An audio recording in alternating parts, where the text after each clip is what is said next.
Achije chiko maga bado obila mag kwach kich midendo ni SSU ma itudo kod nek magala mar jopiny odok e doho kawuono. Aboro kuom gi biro negi e od tisendo obila ma Kileleshwa kuom ndalo 21 ka girito mondo burano mul kendo.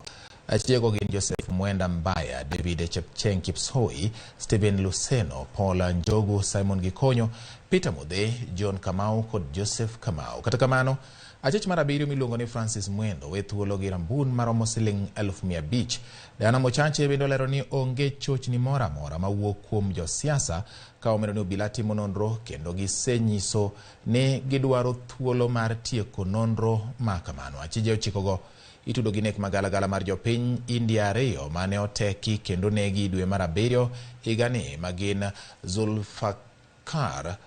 Zulfikar Ahmed Khan, Mohamed Zaid Sami, Kaiduan kachel kod dereba margi mane riembo gi mar taxi. Respondents are directed to embark on sourcing for the experts they would require, whether pathologists or toxicologists, to be ready to proceed to the national lab for the extraction of the DNA. Officers of the SSU today have been remanded in police custody for 21 days. The court has ordered they be detained for those 21 days and their samples of the DNA